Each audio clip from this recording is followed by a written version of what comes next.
crisp October morning in Chicago brought an unexpected crowd to the Riverside estate sale.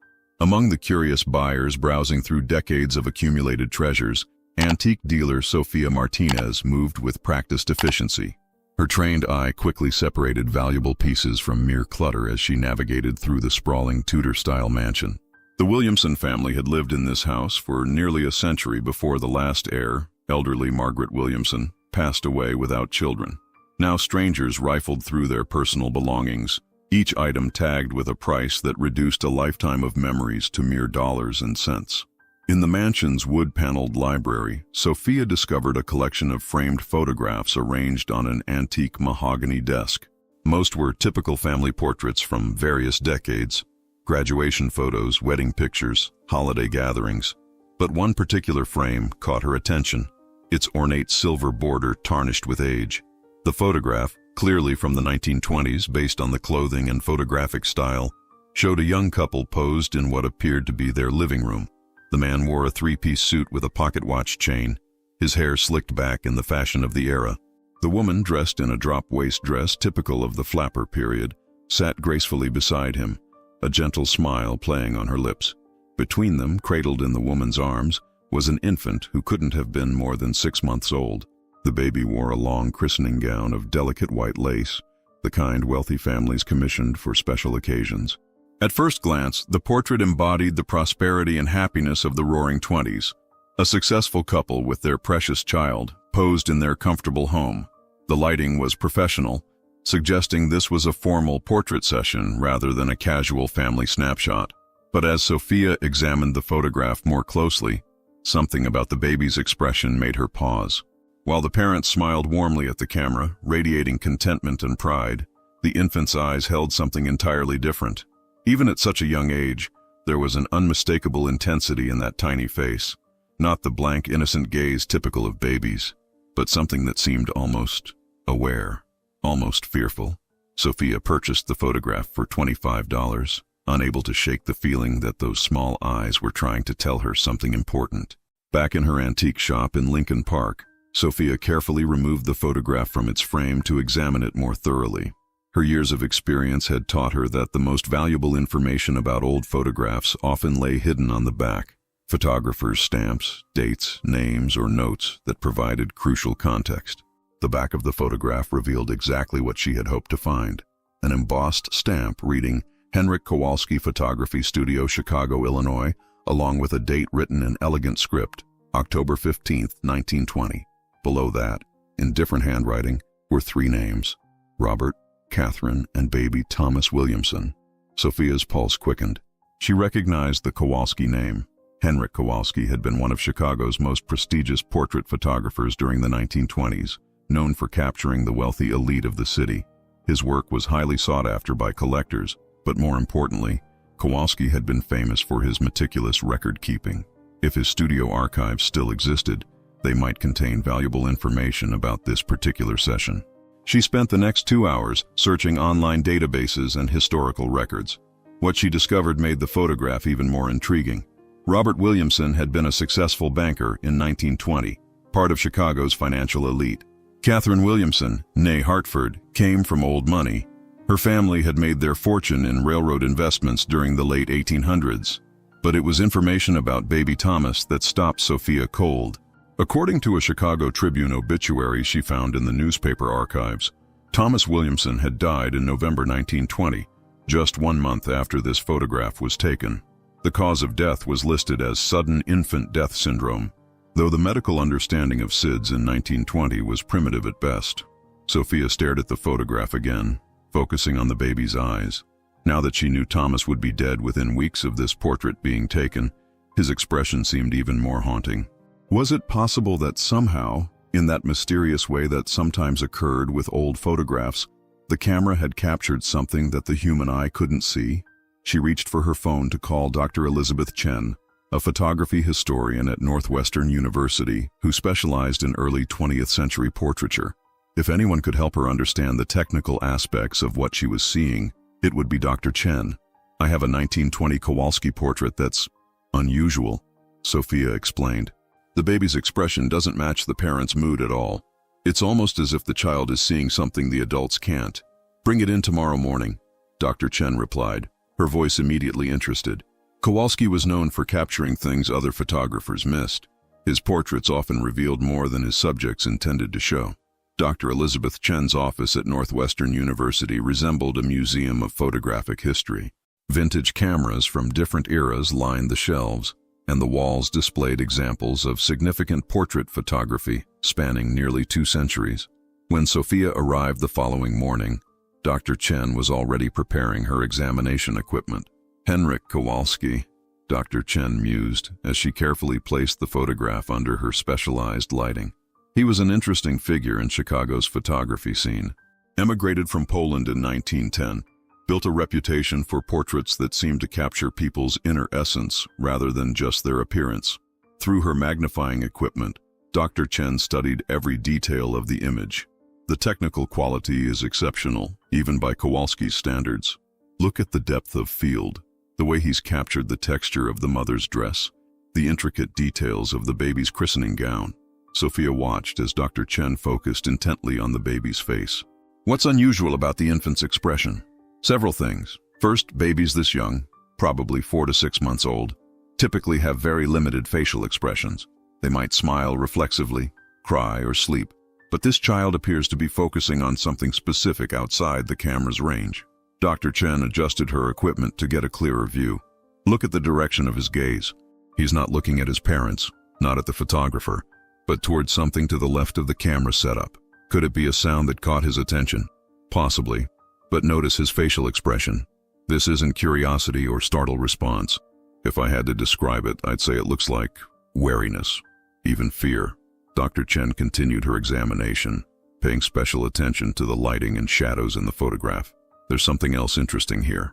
Kowalski was famous for his use of natural light, but in this portrait, there are multiple light sources. See these shadow patterns?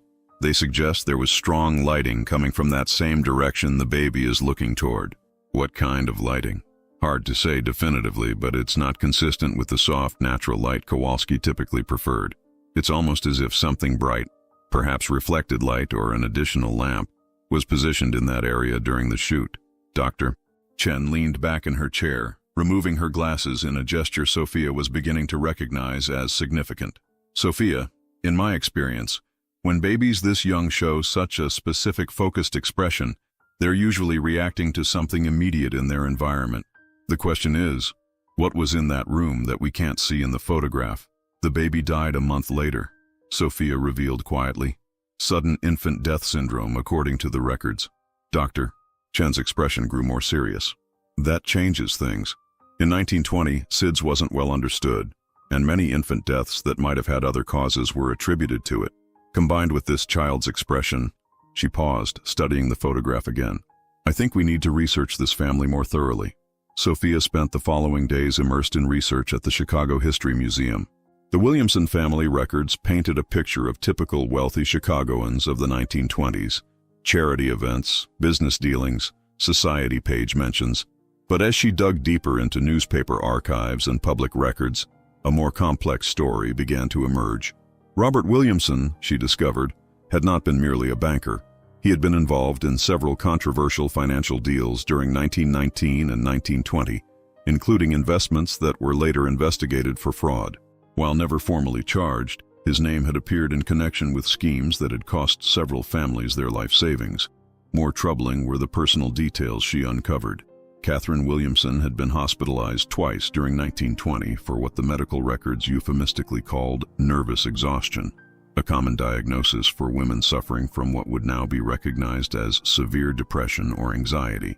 But it was a small item in the Chicago Tribune Society section from November 1920 that made Sophia's blood run cold.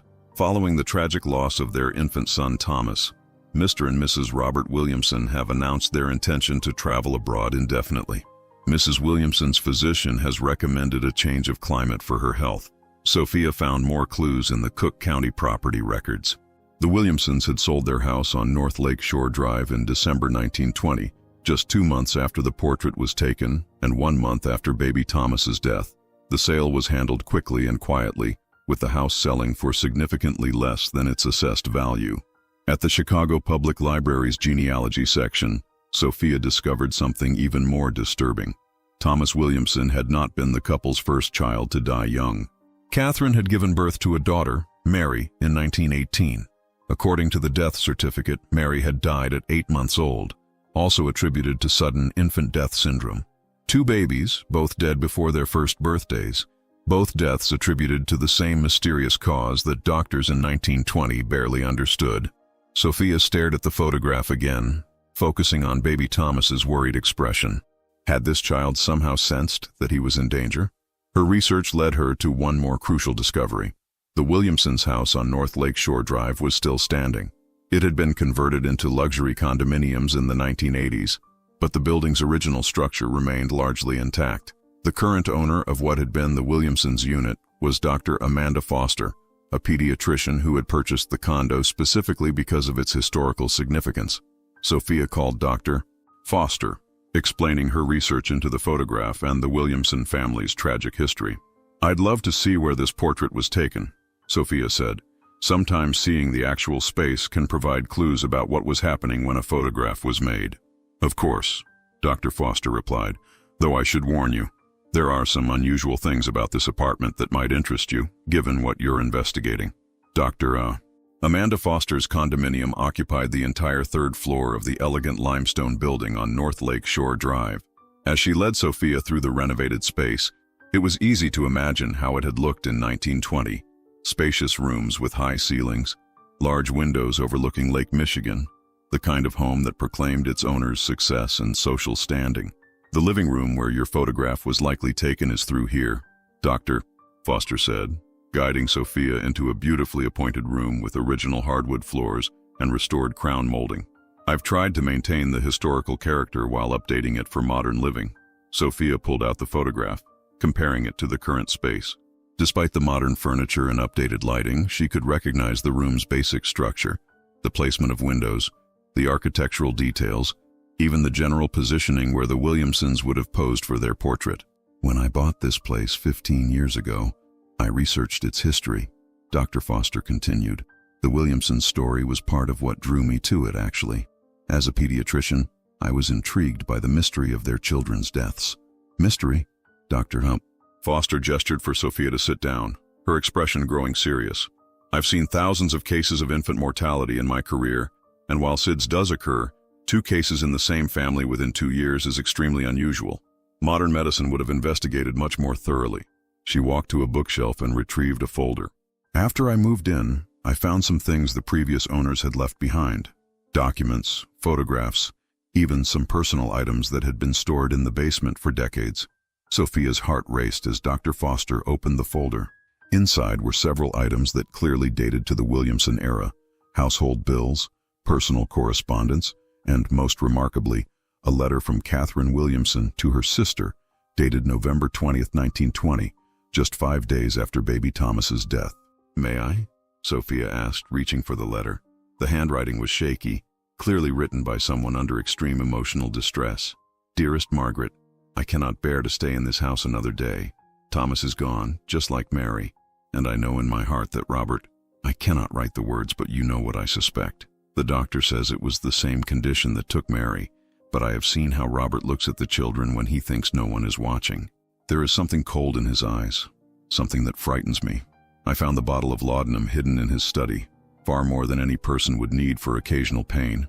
And the night Thomas died, Robert had been alone with him for over an hour before calling for help. When I touched my baby's skin, it was so cold, Margaret, so very cold." Sophia's hands trembled as she finished reading. She looked up at Dr. Foster, who nodded grimly. "There's more," Dr. Foster said quietly. "I think you should see the room that was the nursery." Dr. Foster led Sophia down a hallway to what had been converted into her home office. "This was the nursery in 1920. When I renovated, I discovered something behind the original wallpaper that the previous owners had never removed." She pointed to a section of wall where the historical wallpaper had been carefully preserved under glass. "Look closely at the pattern." Sophia examined the delicate floral wallpaper, typical of the period. But as she studied it more carefully, she noticed something unusual. In several places, the pattern was interrupted by small dark stains that looked almost like fingerprints, Dr. Foster confirmed. "Tiny fingerprints, pressed into the wallpaper at about the height where a crib would have been placed. And they're not alone. She led Sophia to another section of the preserved wallpaper where the stains were different, larger, more irregular. These tested positive for laudanum when I had them analyzed out of curiosity. Sophia stared at the evidence, her mind reeling. You think Robert Williamson was drugging his children? I think Robert Williamson was systematically poisoning his children with laudanum, and Catherine suspected it but couldn't prove it. Laudanum was readily available in 1920, often used for everything from headaches to insomnia. A banker like Robert would have had easy access to it, and the symptoms of laudanum poisoning in infants could easily be mistaken for SIDS. Dr. Foster walked to her desk and retrieved another document. I also found this, a partial diary entry that Catherine apparently hid behind a loose floorboard. The diary entry, written in Catherine's increasingly desperate handwriting, painted a horrifying picture. October 10th, 1920. Thomas has been so listless lately, sleeping far more than a healthy baby should. When I mentioned this to Robert, he became angry, saying I was being an overprotective mother just as I had been with Mary. But I watch him when he thinks I'm not looking. I've seen him give Thomas what he claims is medicine, but the baby always becomes drowsy afterward. I found the small brown bottle in Robert's study again, the same type that was there when Mary was sick. He says it's for his back pain, but I've never seen him take any. And there are marks on the bottles, tiny scratches that look like someone has been measuring doses. Tonight, I'm going to watch more carefully. I'm going to protect Thomas, even if it means... The entry ended abruptly, the handwriting trailing off as if Catherine had been interrupted. Sophia looked back at the photograph, understanding now why baby Thomas's eyes held such wariness. He was looking at his father during the portrait session. That would be my assessment, Dr. Foster agreed. Babies that young are incredibly sensitive to danger. If Robert Williamson had been systematically poisoning Thomas, the child would have learned to associate his father's presence with feeling sick, with pain. That expression in the photograph isn't random. It's a baby's instinctive recognition of threat. Armed with this new understanding, Sophia returned to her research with renewed urgency. She needed to find Henryk Kowalski's studio records, hoping they might contain additional details about the portrait session that could confirm their suspicions.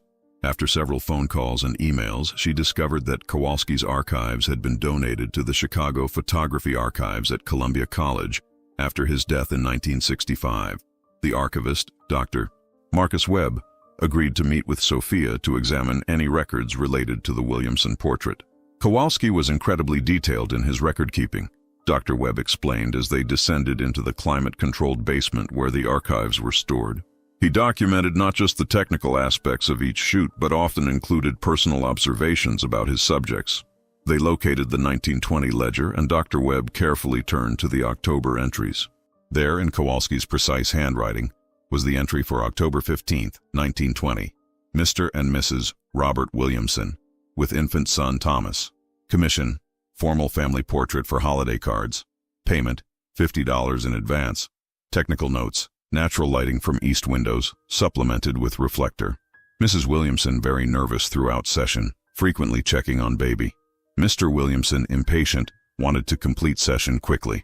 Personal observations, unusual family dynamic. Baby appeared distressed whenever father approached.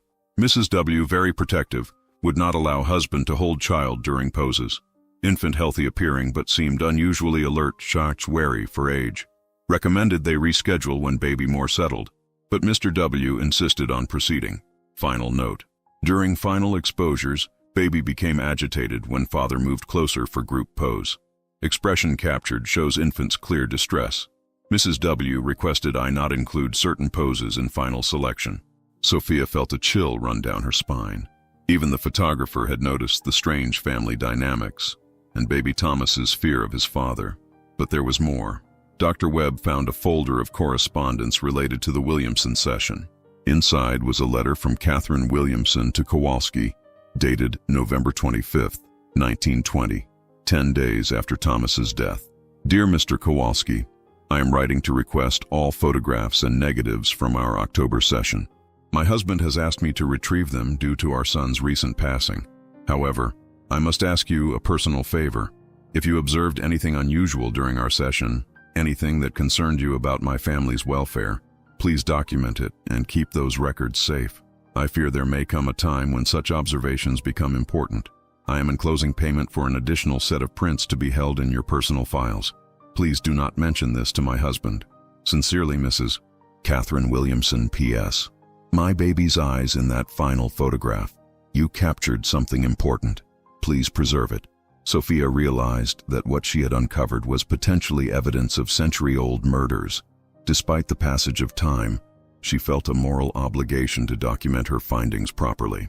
She contacted Detective Maria Santos of the Chicago Police Department's Cold Case Unit, explaining that she had discovered evidence related to suspicious infant deaths from 1920. Detective Santos, a seasoned investigator with 15 years of experience, was intrigued enough to meet with Sophia at the antique shop. As Sophia laid out all the evidence, the photograph, Catherine's letters, Dr. Foster's discoveries, and Kowalski's records, Detective Santos listened with growing interest. Obviously, we can't prosecute a case from 1920, Detective Santos said, but from an investigative standpoint, this is fascinating. The pattern you've identified is consistent with what we now know about family annihilators, people who systematically kill family members, often for financial reasons. She studied the photograph carefully. Infanticide cases from that era were rarely investigated thoroughly, especially when the perpetrator was a wealthy, respected member of the community, and laudanum poisoning would have been almost impossible to detect with 1920s medical knowledge.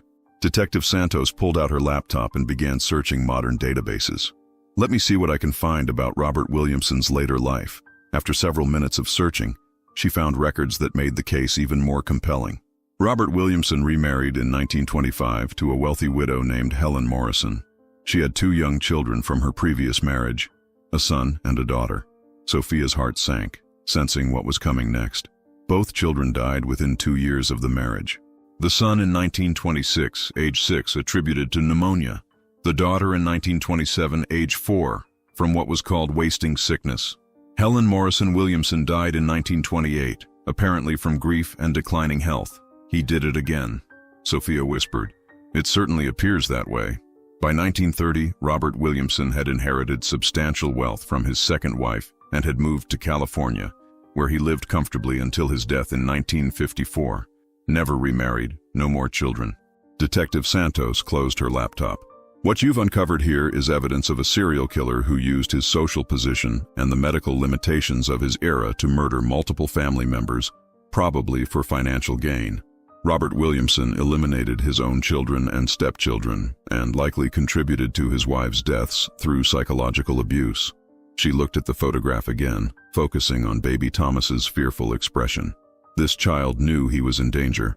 Somehow, that camera captured his recognition of a threat that the adults around him either couldn't see or chose to ignore. As word of Sophia's discovery spread through academic and historical circles, she received an unexpected phone call from Dr. Patricia Williamson, a retired psychiatrist living in Portland, Oregon. Dr. Williamson explained that she was the great-great-niece of Catherine Williamson and had been researching her family's history for years. I've been trying to understand what happened to Catherine after she left Chicago in 1920, Dr. Williamson said. Your research may have finally provided the answers I've been looking for. They arranged to meet when Dr. Williamson flew to Chicago the following week. She brought with her a collection of family documents that had been passed down through Catherine's sister's family, items that Catherine had sent to her sister Margaret over the years. The most significant discovery was Catherine's complete diary, which she had apparently mailed to Margaret in pieces between 1920 and 1925. The complete diary told a harrowing story of a woman who had slowly realized that her husband was a murderer, but had been trapped by the social and legal constraints of her era. The entry for October 15, 1920, the day of the portrait session, was particularly revealing. Today we had our photograph taken. I insisted that Thomas be included, though Robert was reluctant.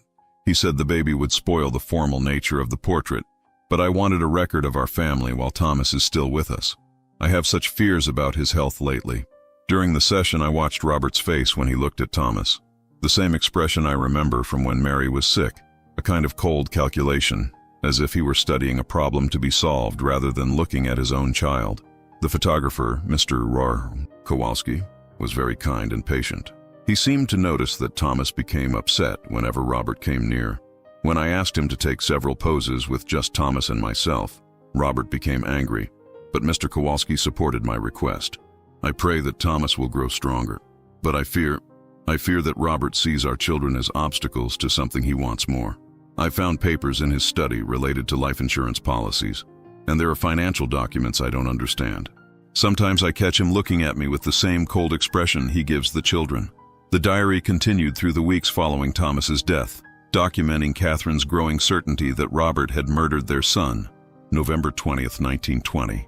I confronted Robert tonight about the laudanum. He became furious, saying I was having another one of my nervous episodes. But I showed him the bottle I found, the one with the residue that smells so sweet and sickly. He claimed it was old medicine left over from when the doctor treated my headaches, but I know he's lying. I cannot stay in this house. I cannot pretend to grieve with the man who killed my babies. Tomorrow I will take what money I can access and go to Margaret. Robert can have his wealth and his reputation. I only want to be free of him before he decides that I too have become an obstacle. 6 months after Sophia's initial discovery, the Williamson case had become a subject of academic study and historical fascination. The portrait that had seemed so innocuous at first glance was now recognized as one of the most significant pieces of criminal evidence from the early 20th century. Dr. Chen organized a symposium at Northwestern University titled "Photography as Historical Evidence: The Case of the 1920 Williamson Portrait." Scholars from across the country attended to examine how modern investigative techniques could reveal truths hidden in historical photographs. Sophia stood before an audience of historians, criminologists, and photography experts. The enlarged portrait displayed prominently behind her. Baby Thomas's fearful eyes seemed to watch over the proceedings, finally receiving the attention and understanding he had been denied in life. This photograph teaches us that truth has a way of preserving itself, even when powerful people try to bury it. Sophia concluded her presentation. Baby Thomas Williamson couldn't speak, couldn't testify, couldn't protect himself, but his eyes told a story that survived for over a century, waiting for someone to recognize what they were seeing. In the audience, Dr. Patricia Williamson wiped away tears. After the presentation, she approached Sophia with one final piece of Catherine's story. "Catherine lived until 1965, she said quietly. She never remarried, never had more children. She spent her life working with organizations that helped abused women and children, though she never spoke publicly about her own experiences. She kept that photograph of Thomas until the day she died, along with all her evidence against Robert." "Why didn't she ever go to the police?" Sophia asked. "Different times. A woman's word against a respected banker, especially when accusing him of murdering his own children. She knew no one would believe her, but she documented everything, hoping that someday someone would understand." Dr. Patricia Williamson handed Sophia a final envelope, Catherine's last letter, written just before she died. She asked that it be opened only if someone ever discovered the truth about her children. With trembling hands, Sophia opened the envelope and read Catherine's final words. "To whoever finds this truth, my babies were murdered by their father, Robert Williamson, and I was powerless to save them. I have carried this secret for 45 years, hoping that someday justice would find a way. If you are reading this, then Thomas's eyes finally spoke their truth. Please remember that he was loved, that he was innocent, and that his brief life mattered. Please remember that evil sometimes wears a respectable face, but truth has a way of surviving even the most powerful lies. Thank you for seeing what I saw in that photograph. Thank you for listening to my baby's silent testimony. May this knowledge help protect other children from suffering as mine did." As the symposium ended and people began to leave, Sophia remained seated, looking up at the enlarged portrait. Baby Thomas's eyes, no longer mysterious, had finally told their story. The photograph that had once shown a happy family now stood as a testament to the power of truth and the importance of believing those who cannot speak for themselves. The portrait found its permanent home in the Chicago History Museum, displayed with the full story of the Williamson family tragedy. Visitors often remarked on the baby's unusual expression, and now, finally, they could understand what those young eyes had been trying to say all along.